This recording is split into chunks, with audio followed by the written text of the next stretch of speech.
Abraham Kuyper said every square inch is claimed by God and counterclaimed by Satan. There's no neutral space out there. And I think it's always going to be a battle of, good and evil and right and wrong. And we just have to make sure we're feeling the good and the right as much as we can.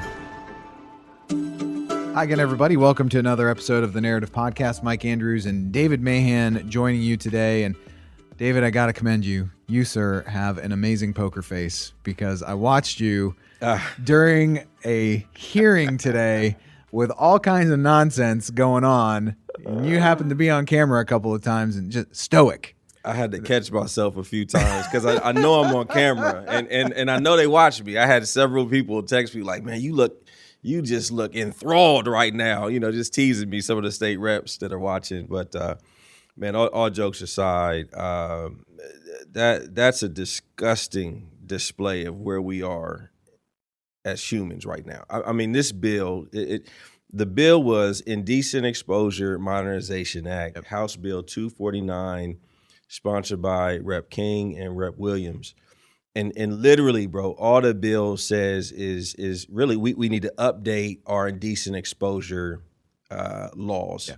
How we talk about it in law. Yeah, to address two loopholes. One, obviously, if I can't take my child to a strip club, right, then why would we allow the performers in the strip club to be able to come outside in the presence of children and do the strip performance there, like we're seeing in a lot of But it's dealing with adult cabaret. So, not only can't the trans community do it, Beyonce can't come in and do it. Nobody can do this because it's obscene. Mm-hmm. The other loophole is what you've heard us talk about, unfortunately, for the last 3 years, and that's the situation going on in Xenia, where we literally have an individual, a male, sitting in, the locker room looking at little girls. Now, one of the sickest moments of the day is that situation came up twice. And one, instead of, wanting to know what happened in this locker room, which they all seem to know, the opposition that was in the room, they didn't care what he did to children. They were animated by the fact that Rep. Williams said he for Darren Glines instead of she.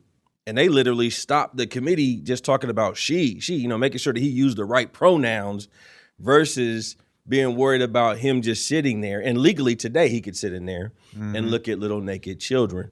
The second time it came up, that situation, a woman completely misrepresented. Well, he was just in there. First of all, he was in there, but he was just in there getting dressed. No. Butt naked 400-pound male who will be in Xenia County tomorrow doing some video work with that community around this issue, and literally walked across the room to a little girl that just got out of the shower. She's dressing, and he approaches her and says, "Don't I know you?" She says, "No," right? Scared to death. 400-pound dude, butt naked, in the locker room. And he says, No. I think he's trying to, carry on a dialogue with this child. And that's okay, as long as, we use his proper pronouns. I mean, this hearing was absolutely sick. Rep. Williams did a phenomenal job. Rep. DJ Swearingen did a phenomenal job. But I will have to say, Rep. Matthews stepped in one time to say something, and he said, because there was all these threats that everybody's going to leave Ohio because of these laws that don't allow, folks to go in and look at little girls in locker rooms and have obscene performances out in the community. And, they're just going to up and leave Ohio. Well, they said that with the SAFE Act, and apparently they're still here. But what he said in response to that was like, well, what state are they going to go to? Right? Because the top states in the nation where this would be accepted, like California, New York, Illinois, these are the top 3 states in the nation people are fleeing from. And they're fleeing to the Texases, the Floridas, right? The North Carolina, South Carolina, and Ohio's, right? Hopefully here in the future, where we're clamping down. And this bill just strictly deals with obscenity in front of children. You can still have your Mrs. Doubtfires. You can still, unfortunately, even do the drag queen story hours in school, as long as it doesn't reach that threshold and code of obscenity or harmful to children. Yeah, and that's why words matter, and they continue to play word games, essentially, and they want to redefine what is a woman? They want to redefine pronouns and all those kinds of things. I do also want to mention, though, around this story, we did have Pastor Van and Janelle on for an episode of That's The right. Narrative shortly after this happened. So if you want to hear the whole story from a first-person perspective of somebody who was impacted by it. And the other thing that I don't think we can overlook as part of this story because of their connection to it is that they knew this individual. Like this is not hate because he identifies differently. This is someone that they knew, that they were in community with, but still just wanting to protect that space for women and girls. Yeah, that former teacher, former tennis coach, and here's the thing, it's frustrating. And again, if you haven't seen, you can watch it on the Ohio channel. It's the House Judiciary Committee.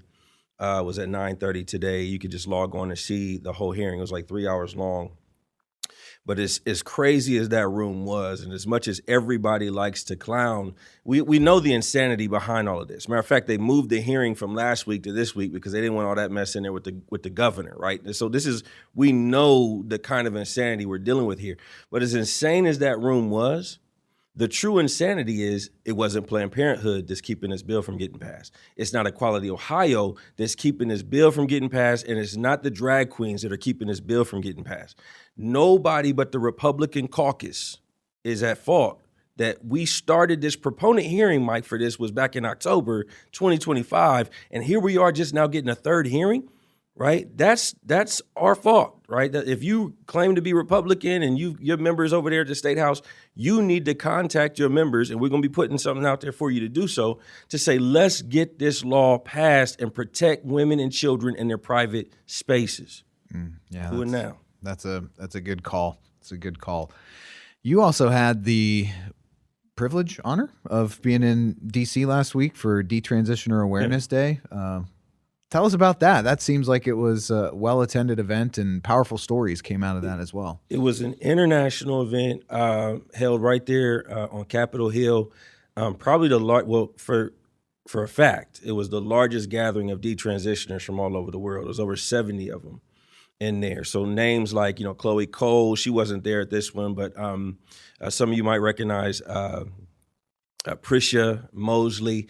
If you remember us talking about the Tavistock situation in the UK, that situation being exposed and shut down, that was Kira Bell. That was the UK version of Chloe Cole. She was in the room, got to talk to her for a while, but it was awesome to see the issue being elevated. The Secretary of the Department of Health and Human Services was there. He was the last keynote. Amazing faith-filled presentation, basically saying, we are going to champion this situation. This is not a hidden issue anymore. We've elevated it to the surface here in the United States to where just 5 years ago, we were behind the rest of the world on this issue. And now we lead the world in championing not just kids that are being indoctrinated by, the alphabet mafia, but the kids who are being exploited by the alphabet mafia. But as amazing as that was, Mike, I will say this, it was heartbreaking. Like when you hear us say that these kids are being exploited, that the majority of these children are on the spectrum, autistic. The room was full of severely autistic children.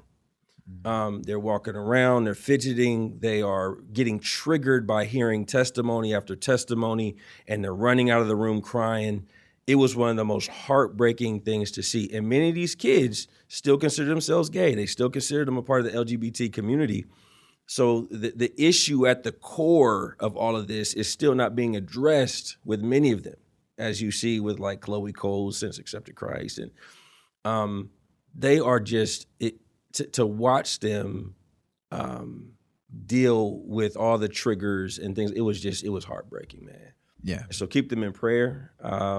It's not easy for them to tell their stories. Kira Bell, when I was talking to her at lunch, I said, man, you must be pretty busy traveling the country, traveling the world with this issue. And she says, yeah, but sometimes I just want to be me. I just want to move on. And she said that with a voice that's as deep as mine. How do you move on? Yeah.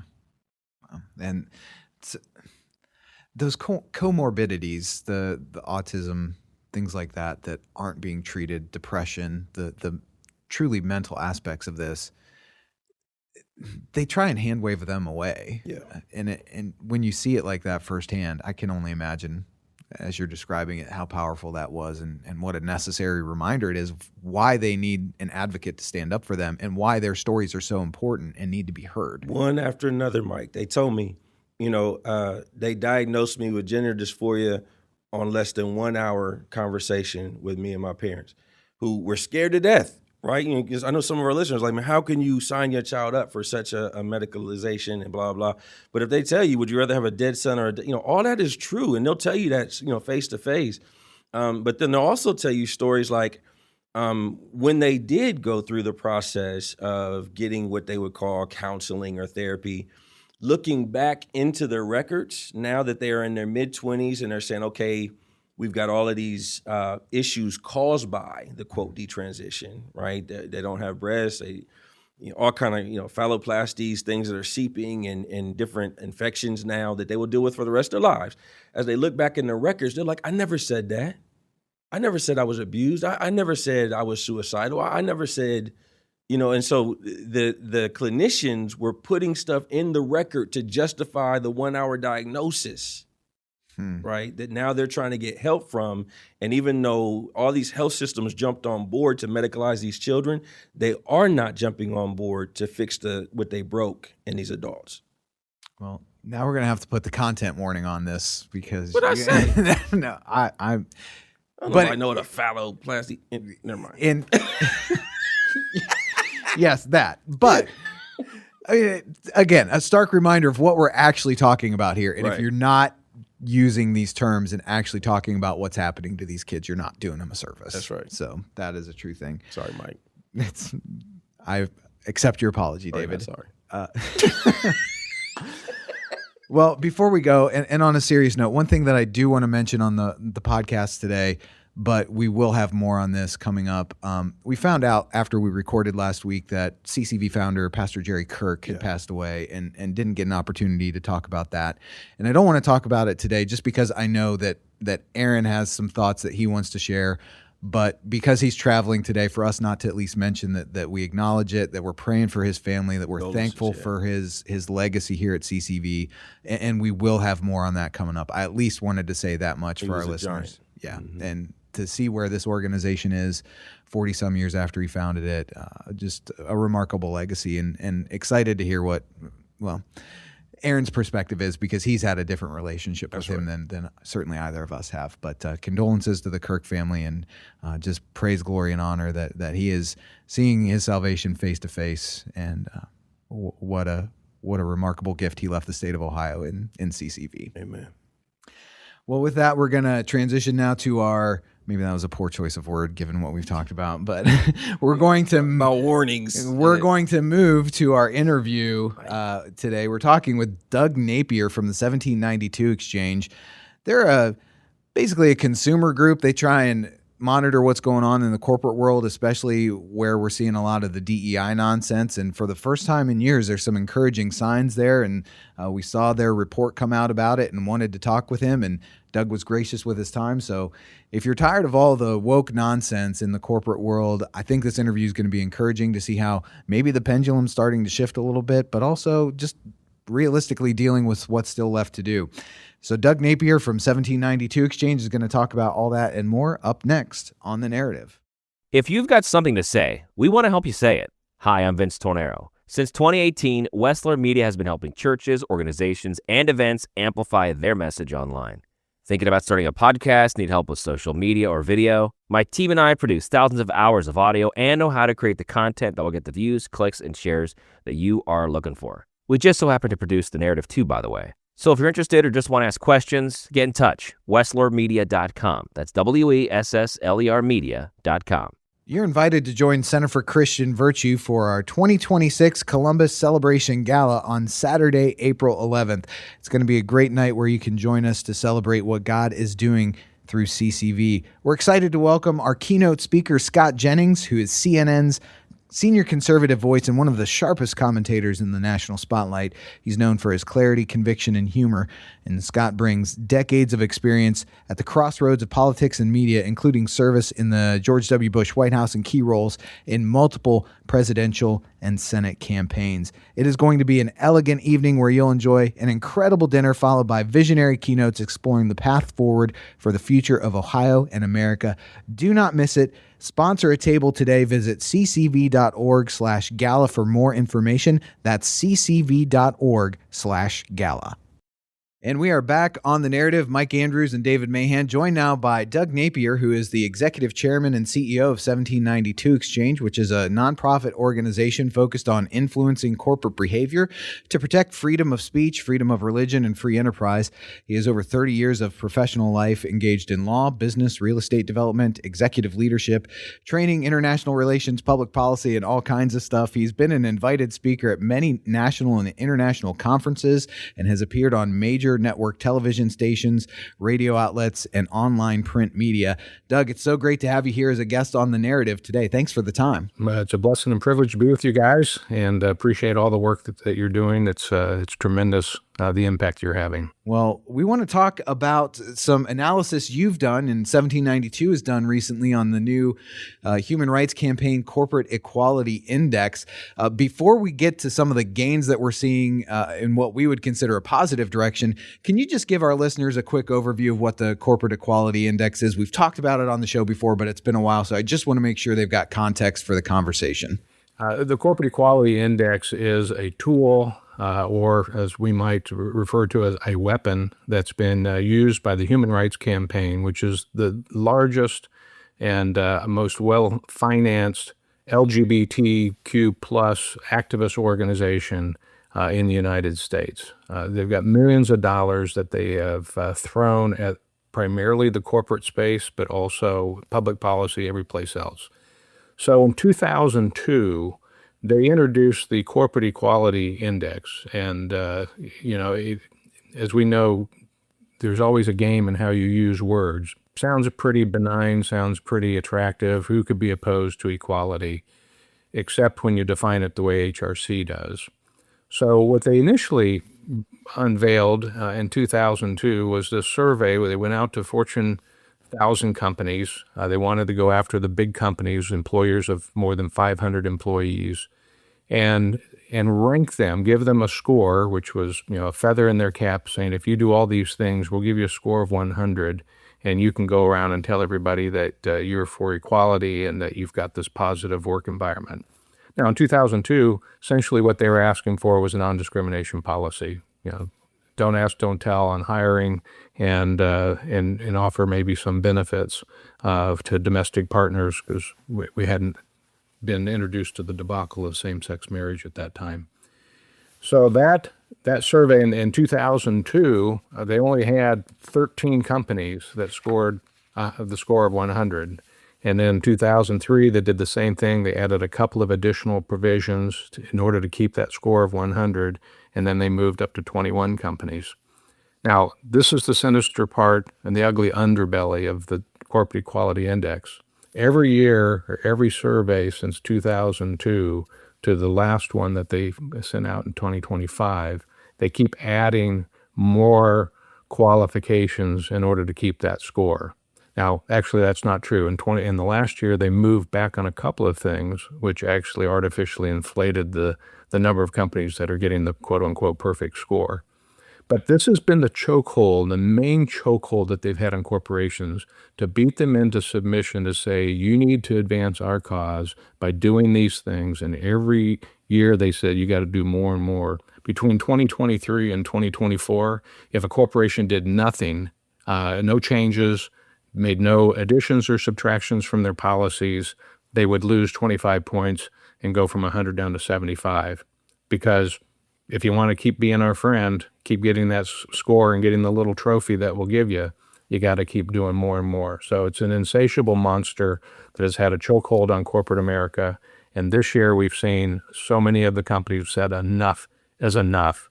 It's time to get back to business. It's time to get these left-wing activists out of our boardroom, and we're going to focus on things that are important. Well, Doug, I definitely want to get into more of the index, what we're seeing, what we used to see as compared to what we're seeing now. But, depending on what news network you watch, whether it be CNN or Fox, you would have a different perception and definition of DEI. And I know for a fact that we have folks in our listenership that listen to those networks. So what is DEI and why is it so sinister? Because I mean, a lot of folks in Ohio, some of them are losing their jobs because of, the anti-DEI legislation. And there's a lot of confusion as to why are we doing this to hurt people? Well, again, DEI is another term. It stands for diversity, equity, and inclusion. And it is one of those things which on the surface sounds fairly benign. It really reached a kind of a high point in its use and abuse in around 2015, 2016. Companies were saying, okay, and again, because they had pressure from not only the Human Rights Campaign, but a lot of other activist organizations, including state and federal governments that are putting their thumb on the scale saying, if you want a federal contract, you got to put all these non-discrimination provisions into your policies. And what that did is it shifted the emphasis from merit and qualifications to do the job to checking a box based on, individual identities and race and sexual orientation, things that really have nothing to do with how well they can do the job. And so, the unfortunate part of that is it's twofold. It's an insult to anybody that gets hired who falls into one of these minority boxes, one of these qualifications, because they wondered, was I hired because I'm good? Or was I hired because I check a box? And that's insulting and demeaning. And the other side is qualified candidates are saying, well, we can't hire you because, you don't check a box in terms of our diversity index. So it's just created an abnormally frustrating and quite frankly an unfair environment in the corporate setting. And so that's why there's been so much attention on DEI, which has really ended up being not non-discrimination, but discrimination. The U.S. Supreme Court finally made some headway on this in the recent case of Students for Fair Admission. Now, that was a university case based on basically DEI qualifications for admission, but the principles that they laid out were universal. They said, if you are discriminating on the basis of these characteristics and overlooking merit and other real objective qualifications, then you're acting in a discriminatory manner and you're vulnerable and liable. And that's a message that's now reached into the corporate sphere. We sent out letters to the Fortune 1000 corporate counsel and CEOs, putting them on notice that these principles apply to you. And if you're engaged in DEI programs, you're at risk for not only legal liability, but brand risk. And of course, then we had a Trump administration that came in, issued executive orders saying we're getting it out of government, we're getting it out of schools and education, and they don't have the necessary reach into the corporate space, except you do have advisory opinions from DOJ and the EEOC who are saying we're watching, and these are how we're going to approach these cases. We're going to follow the United States Supreme Court rationale as we evaluate discrimination in the workplace, rule discrimination. Before we get to the Corporate Equality Index piece, I do want to follow up with that line of thinking right there. So would you say from your perspective that the shift that we've seen is because of that legal action? Like, based on how you described it at the outset, if the Corporate Equality Index was continuing to move leftward, it seems like it was content to continue moving that way without the Supreme Court ruling and without the Trump administration. Is that a fair assessment? Yeah, I think there's a variety of reasons. And I'd like to say that the biggest reason for this shift is just common sense. What happens with the left and the progressives so often is they advance an idea, but it's not the end idea. It's the beginning idea. And just like the Human Rights Campaign, where they get their, the camel's nose under the proverbial tent, then they're in, and then they start ratcheting up. And at some point, there's an overreach. And the ugly underbelly of what they're doing gets exposed and revealed, and people start to wake up and go, wait a minute, this isn't working. We really need qualified people to be in our engineering department. We need qualified people to fly our airplanes and to be our air traffic controllers. And so I think part of it is companies are realizing, one, they've been lied to. They were promised, this is going to increase work morale. It's going to increase the workforce. You're going to get better qualified people this way. And it didn't work out that way. the number of EEOC complaints has gone up year over year. So what happened? DEI didn't work. And they're trained. Part of the deal is you got to have all this training videos, and you sit through these training videos, and they're basically saying, this is the boogeyman, this is what he looks like. And now people are finding him around every corner. And so they're screaming discrimination, or, we've got thin-skinned snowflakes that say they've offended me because they didn't use my proper pronouns. So you've created an environment that's imploding, and businesses are finally waking up and saying, it's time to get back to business. Let's get this nonsense out of the corporate space. We're going to treat everybody fairly and well, and we're going to treat our customers and our vendors and our employees well.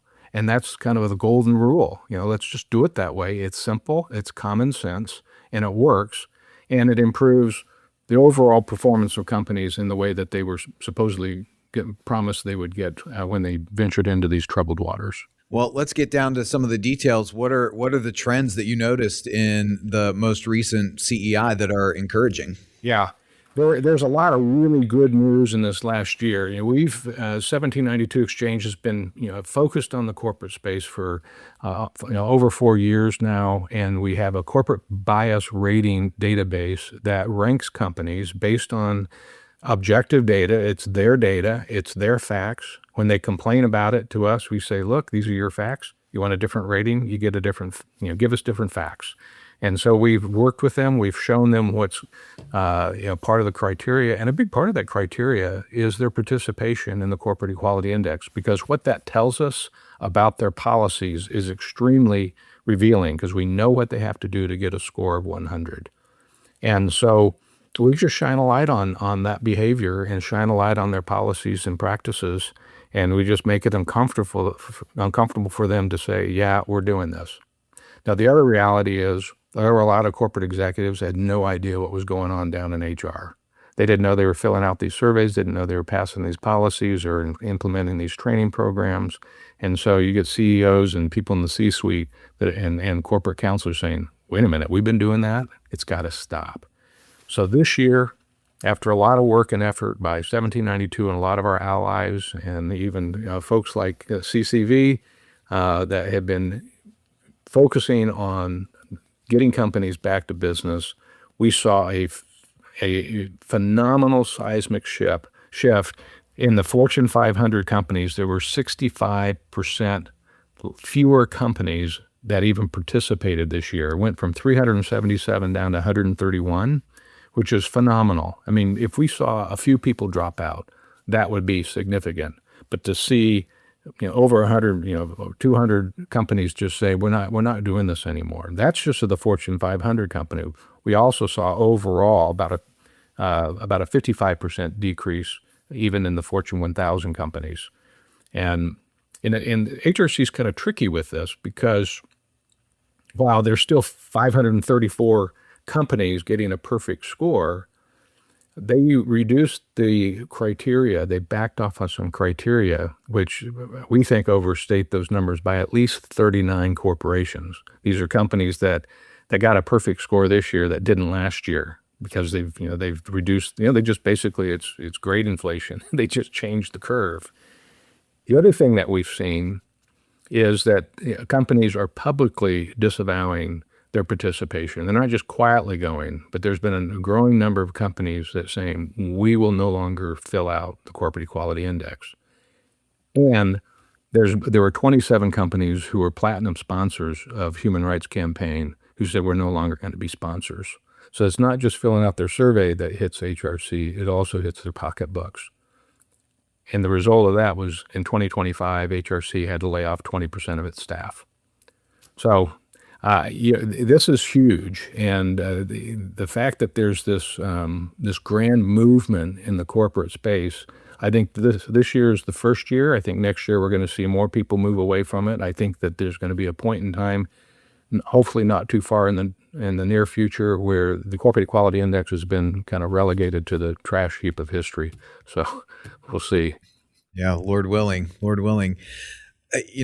Maybe I'm being a bit skeptical with this next question, but is this truly conviction that we're seeing, do you think, from corporate America, or is this more self-preservation where this is just kind of going underground? I know we've heard some reports here in Ohio of the work that we've done to get DEI out of higher ed and things like that of, well, it still exists, it's just under a different name. Is there any kind of data or sense of if that may be the case? Yeah, no, I think your sense is correct, and you're right to be skeptical, because companies and we directly engage with Fortune 500 companies all the time.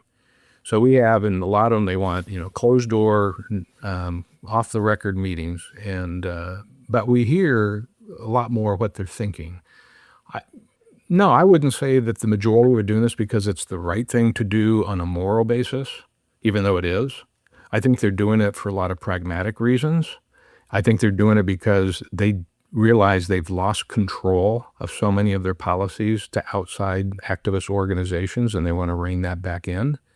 I think there is a real sensitivity to the risks. And when we get on these calls, we outline them. I said, look, if you were walking through a field full of landmines, wouldn't you like to know where they are and what kind of damage they can do? So let's just talk about them. You got a score of 100 on the Corporate Equality Index. Do you know what your company had to do in order to earn that score? And we get a lot of blank stares. When I ask them, have you ever read the survey? It's like 165 pages or screenshots long. No. Do you know what you have to do to get that score? No. Well, let me just give you one. You have to trans our kids. You have to pay to trans our kids through your health insurance plan. That's a requirement to get that score, and you're doing it. And you can just see the blood leave their cheeks because, one, I think a lot of them aren't even aware of that. And two, they understand the risks and liabilities that go along with that. So corporate counselors are the best ones to talk to. Their job is to mitigate risk, and we go right to the heart of it. Look at the Supreme Court case. Look at the Trump administration, what they're doing. If you're a federal contractor and we have a database that focuses on the top 100, you're going to lose your contract if you keep up this practice. So yeah, on that, they're like, well, we don't want to lose our billions of dollars worth of federal contracts. It's easier for us to pivot. Now, to your last point, are they just changing the names and are they just, shuffling the deck a little bit? Yes, some of them are, but they can't hide it. That's the problem. The left won't let them, and these are big companies. It's in their shareholder documents. It's in their plans. It's in their handbooks. They really can't hide it. And part of our vigilance as a data-driven organization is to track that, still look under the hood. I mean, the CEI was great. They just gave us a roadmap to all what they're doing. Now, maybe a little bit more challenging for us to identify it all, but it's not that hard. When you have a chief diversity officer who's still in the company, they just changed their title to, community director or something like that, the philosophies are probably still there, and we can watch it, and we can usually dig it out and expose it. Yeah, what I've been hearing, Doug, and as it relates to some of this, is that it's the lower level positions that have been eliminated. I personally know folks that worked for, like Ohio State and hospital systems that have lost their jobs. But the upper level folks who are basically cashing in on this DEI money, they are just kind of getting shuffled around. You speak of, DEI as kind of like a social credit system for companies because money is the main influencer here. Just like everything else. And so what do you mean by that statement, social credit system? Well, the social credit score is a manipulative tool. It's kind of the CCP approach where they shame you, they name you, and whether it's climate change or governance, you get the ESG and the DEI. The DEI is really under the social aspects of that. It's just a manipulative tool to make people do their bidding and to push them in a direction. If you go back a few years, you saw a shift in the corporate space, like the Business Roundtable. 5 years ago, if you looked up in the business, actually almost 6 years now, what the purpose of a business was, business of a corporation, it was basically to serve the shareholders. And that's what corporations do. I mean, they all have shareholders, and whether it's in your 401k plan or a state pension fund, these companies are funded by people who are buying their stock, and they go out and have a business, and those dividends and returns go back in, and that's their primary purpose. But there was a shift from shareholder emphasis to stakeholder emphasis. Now, the stakeholders, they don't own the company. They just control it. They do that by making these kinds of demands. So, well, you're a bad company if you're not, a good citizen. And being a good citizen is going to be defined by our terms. Have to have, net zero emissions and no carbon footprint. And you got to recycle and do all these other things. And you also have to jump into the DEI game. So that's how this social credit scorecard has been used. But, like the old fable, at some point somebody has to say, the king has no clothes. This isn't real. It's not right. It's not effective. And you're harming your number one customer, your shareholders. As you outlined what companies are attempting to do or what their purpose should be, and I hear an idea of stewardship there. So from the Christian perspective, as our listeners might not be in boardrooms and stuff like this, but how can they engage with this information in a way that, is faithful to what we believe the Bible says and should be true, while, also not necessarily crusading for this broad corporate reform? So what would you say to the Christian who's listening and is interested and wants to see these type of DEI policies removed, but doesn't know where to start? I think it's twofold. We focus a lot on the negative and the negative behaviors. We pull the curtain back on corporate behaviors through our databases, which is one thing. But we also try to point out the good moves and the right moves that they're making and celebrate kind of the wins. And I think as Christians, we ought to be doing that. We need to call out in a winsome voice the unrighteousness that exists out there, the immorality that exists. And when companies are transing our kids and harming our kids, people need to speak up about that. You don't have to own 100,000 shares of stock to have a voice. If you own any stock, or you own no stock, but you have an X account, they are very sensitive to their brand. And we saw that when some dunderhead in marketing at Anheuser-Busch decided to put a trans guy on the side of a beer can. They lost $100 million in capitalization overnight. And we have lots of large funds, trillions of dollars of money that's being invested. And when we talk to these CEOs, they said, if you are a risk of a black swan event like that, they're not going to invest in your company. And they hear that from a brand reputational risk, a legal risk, and just, market risk. And I think Christians need to speak up. When Target is selling stuff that's offensive, they need to let the store manager know that. And in a nice, polite way, say, look, this is not good. I'm not going to bring my kids in here. I'm not a big fan of boycotts. They don't work usually very well. But when there's, in this age of social media and quick media, when something goes out there, you can see them scrambling because they just can't allow it to harm their brand reputation. So I think that's probably the biggest Achilles heel. And having a voice, any voice, contributing to a larger collection of voices where we're all speaking and they're hearing it over and over again, they'll take note. Yeah, moving into 2027, Doug, what would you forecast happening here? Because just like any tipping point moment, it could tip back. And I would say that probably the thing that has caused the tipping point would probably be more cultural, and a handful of big time influencers, saying, hey, here's what's going on, let's push back, kind of going above the C-suites to the board members and saying, I know you don't know what's going on here, especially as it relates to some of the things that we were dealing with here in Ohio. We went to the board members and they were appalled.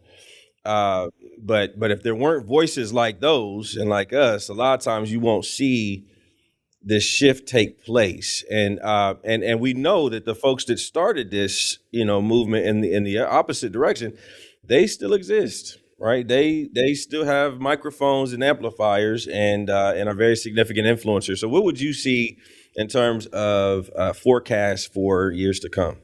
Well, I think a lot of that depends on what we do. And we've been vigilant, and I say we collectively, a lot of organizations that we work with in the church and Christians across the country have finally engaged.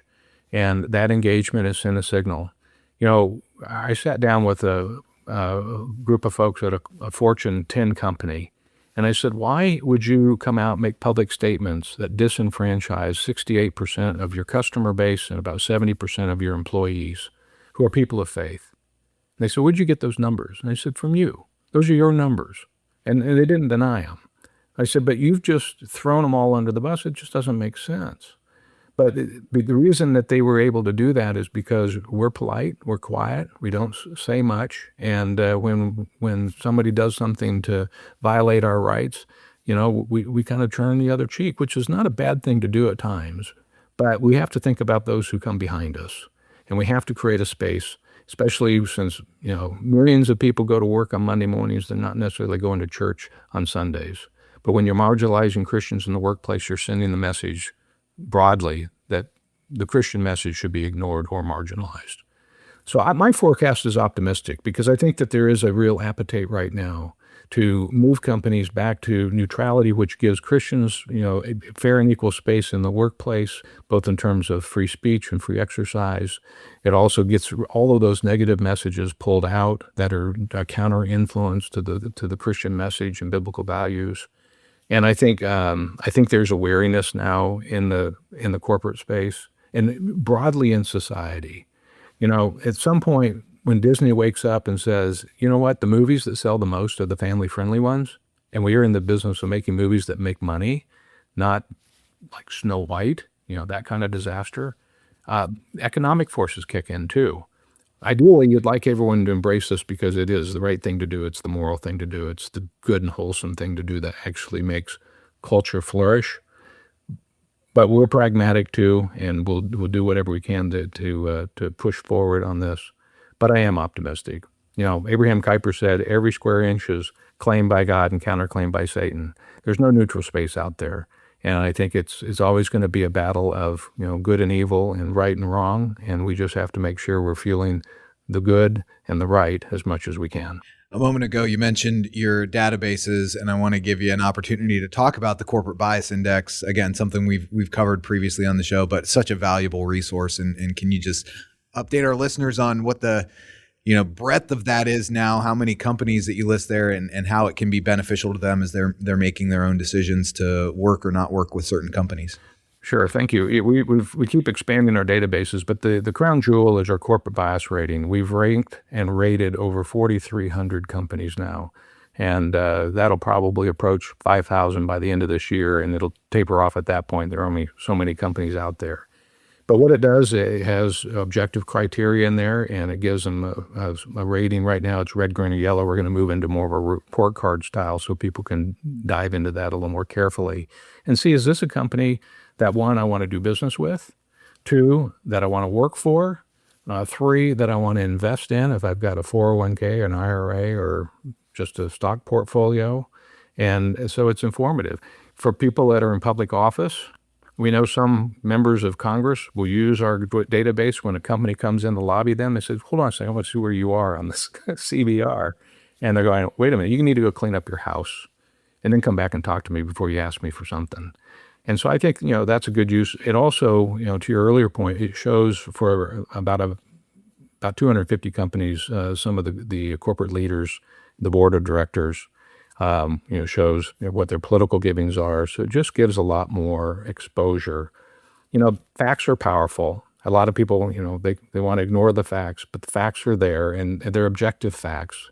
We don't, we have our criteria in terms of what's important, but we think this is the kind of stuff that's important to, the people of God who care about how they do business and who they work with. So we have a federal contractors database. We're expanding our databases.